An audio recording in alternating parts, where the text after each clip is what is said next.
Hello sunshines, welcome back. Following up on my book video, I'll be introducing today my favorite movies. I have a few movie related apps on my phone, and one of the things that I really enjoy is Watchapedia. So it's like encyclopedia made by this company called Watcha. And it's a streaming service, but they provide a service where you can record all the movies and books, TV dramas that you have seen. You can rate them and it will analyze your taste, recommend other stuff that you haven't seen, or predict your score for the new ones that are coming out. And it tells you your movie watching style as well. Okay, so let's see. I don't think that I have put in all the movies that I've seen because I can't remember every single one, but the ones that I do have seen, which is 2004, I have rated, and they tell me that I'm a little stingy with my stars. You can rate them out of 5 stars. They show you your taste. I tend to like the ones that are shot in France, America, New York. I like romance, prioritize mise en scène. I like the ones that are based on place, apparently. Preferred director, Federico Fellini, Woody Allen, Alfred Hitchcock, Billy Wilder. Preferred country of origin, America, France, followed by UK, Italy, Germany, and Canada. So the total amount of time that I have watched a movie, according to Watchapedia, is 3,728 hours, and they say that I am in the top 0.01%. Yay! Okay, here are my favorite movies. Number 1 on my list is Gone with the Wind. I have said in my book video that when movies are based on books, books are always better. I still stand by it, but Gone with the Wind is one of those movies that have just really well reenacted the essence of the book, and the casting is perfect. If you are a movie trivia fanatic like I am, you would know that Gone with the Wind had countless additions to find the perfect Scarlet, and they did. Scarlet is one of my favorite heroines in the fiction movie world. Okay, next one is Red Shoes. I have a lot of dance movies that I really enjoy, including, I wrote down here somewhere, Center Stage, Dirty Dancing, not the original, but the Havana Nights, You Got Served, and Honey. Honey, not so much for the dance moves, but for the soundtrack. And Red Shoes, it's a ballet movie. I love ballets. And this is just one of my favorite. It's hands down my favorite ballet movie. It's just beautiful. Choreography, the storyline, the acting, everything is perfect. Next one. Okay, let me tell you how I really got into binge watching movies. There was a phase where I couldn't sleep. I had insomnia, really bad insomnia, like a decade ago. And when you are just pulling all-nighters, doing nothing, trying to sleep, there isn't much to do. That's when I started watching football. Because European League in Korea, it's around 1 to 3 a.m. in the morning. And I also started watching movies. Being who I am, I didn't just randomly pick out movies. I started going through directors. So I would watch all of the Hitchcock movies, all of the Billy Wilder movies. That's why today's list is mainly going through my favorite auteur directors. The first one on my list is Billy Wilder, and my favorite Billy Wilder is The Apartment. It's really hard to pick favorite Wilder because he's an amazing director, but The Apartment has to be my favorite. Billy Wilder movies, it's a combination of everything: comedy, romance, great directing, perfect acting. What I really like about these great directors is when you've seen a Billy Wilder movie, you know it's a classic Billy Wilder, but it's nothing like the previous Billy Wilder you've seen. Same goes for Hitchcock and Woody Allen. You see their movies and you know that it's a distinct Billy Wilder, Hitchcock, Woody Allen movie, but they don't plagiarize themselves. They have their own flavor, uniqueness embedded in each of their works, but not one of them is alike the other. And speaking of which, my favorite Woody Allen is... Oh, this one was really hard to pick. I didn't hesitate when I was trying to pick out my favorite Billy Wilder, but when I was trying to pick out my favorite Woody Allen, wasn't easy. I would say Purple Rose of Cairo. Manhattan comes very, very close. But yeah, I really like his 80s and 90s works. I also enjoy the ones where he shoots outside New York, but not as much as his New York movies. Woody Allen movies have a lot of lines. I told you guys I majored in journalism and mass communications. I double majored. There's film studies in the journalism major, and rather than journalism, I leaned heavily towards film studies and I actually wrote a paper on Woody Allen for graduation. And so I watched all of his movies, all of them, at least 20 times each. I love them. The intertextuality required of the viewer, reader, is amazing. So the more you know, the better you enjoy his works.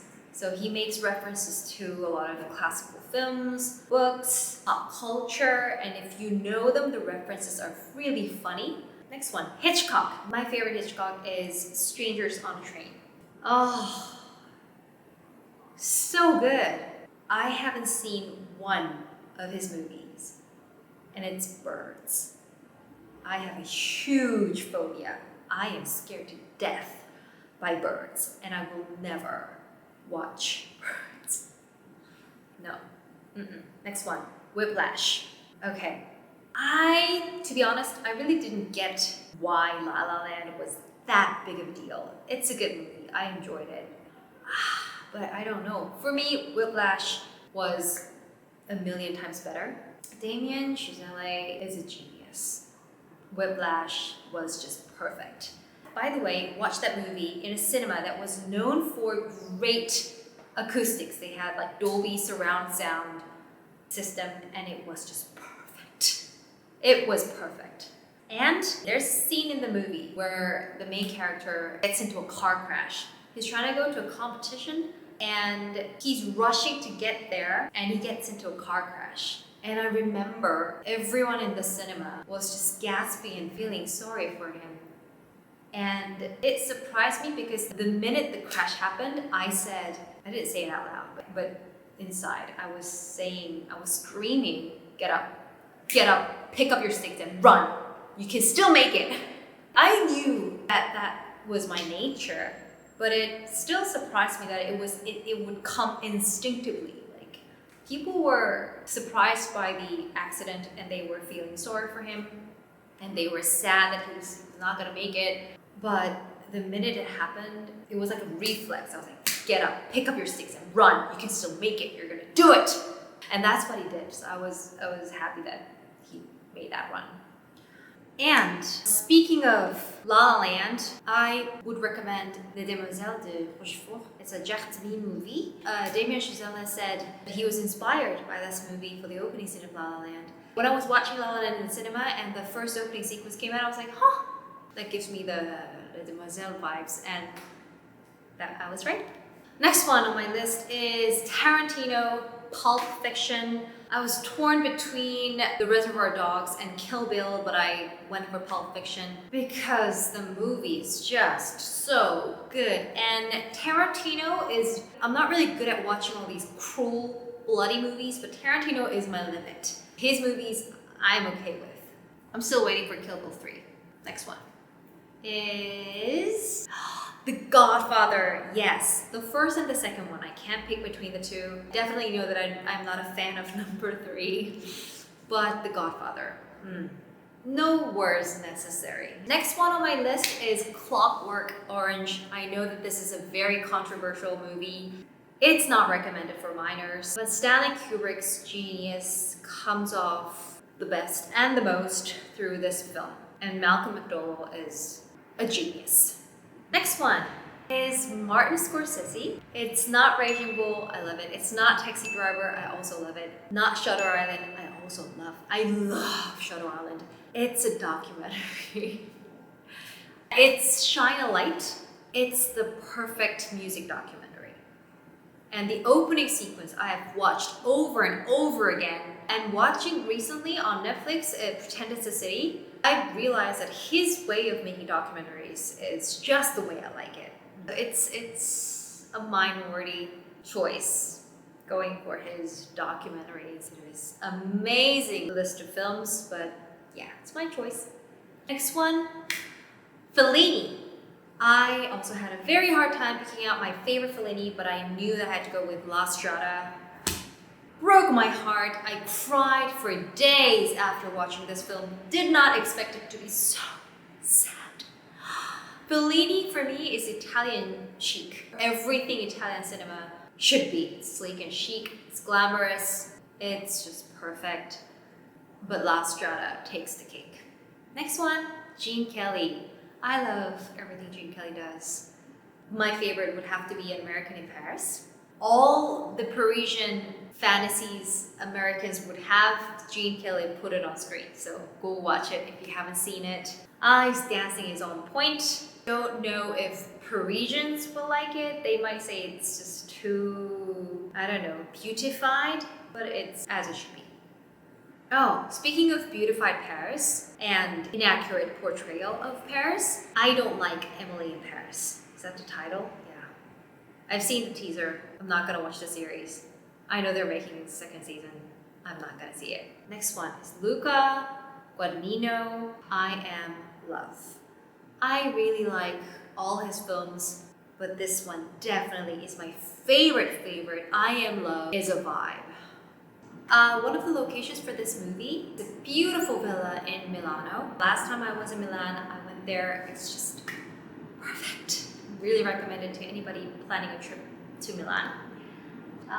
Next one on my list is Wong Kar-wai, In the Mood for Love.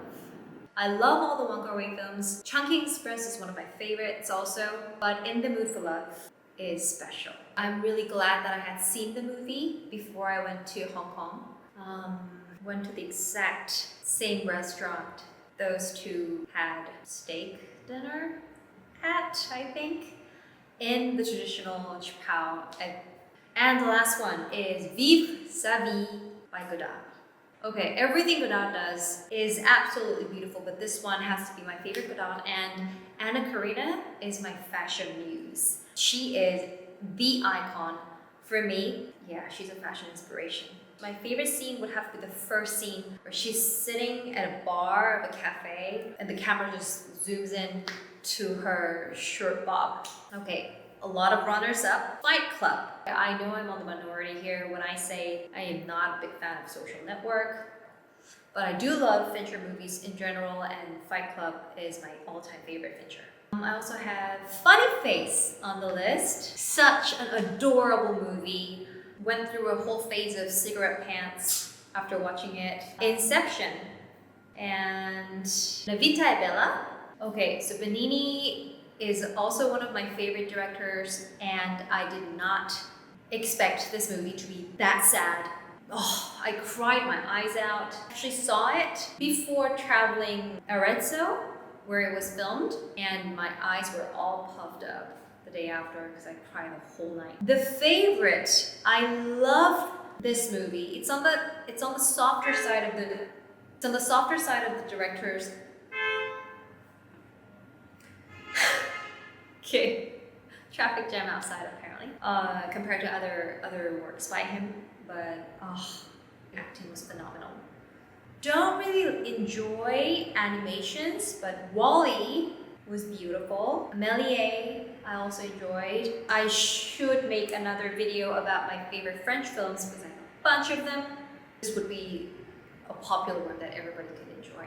Snow White and the Seven Dwarfs. My favorite Disney film has to be this because when I first moved to Sydney when I was 9, we shipped all of our stuff and it took longer than we thought. There was like a couple months where we didn't have anything, and the previous owners of the house had left us with 2 DVDs. It was Jurassic Park and Snow White. So me and my little sister watched it every day because we didn't have anything to do. It was between semesters, so we didn't have to go to school for a while. We didn't know English. We just couldn't run outside by ourselves because we were too young. So we watched those 2 films on repeat every day, sometimes more than once a day. So we know all the lines of both movies by heart. Snow White is my favorite Disney film because I watched it so many times. But Snow White isn't my favorite Disney princess. Guess who it is? It's Ariel. Okay. And another of my favorite films is Titanic. The soundtrack to Titanic is the very first CD I had bought. And personal taste. I don't really enjoy war movies, science fiction, and horrors. I hate horror movies. I get scared very easily. I have nightmares. So I don't like watching scary movies, and I don't enjoy watching sad movies. I do watch all these classics and the masterpieces, but I wouldn't see it more than once. And I tend to avoid sad films as much as I can. If it's unexpectedly sad and I don't want to watch it, I would get up and leave. I will just leave because I don't want to see the sad ending. Okay, and what else? Oh, I don't like zombie movies. I haven't seen The Train to Busan or 20 Days or 20 Hours. Yeah, I haven't seen them and I don't want to. Don't like cliches. I don't like movies that force you to cry or force you to feel some ways. Yeah, for me, well-made movies, the movies that I like, are the ones that bring out your feelings naturally and don't force any ideas or emotions in an artificial way. And I enjoy movies that have strong authorship. So when directors have a strong sense of aesthetics or way of directing and it shows on the screen, I like it. When it, of course, fits my taste. Not every single strong authorship I don't go for. Okay, so those are my recommendations. I post infrequently. I gather my movie and TV drama ratings. I compile them and would post it on Instagram, so check it out. Here's the hashtag. Let me know what your favorite movies are and if any of my favorites overlap with yours. Thank you for watching as always, and catch me on my next video, sunshines.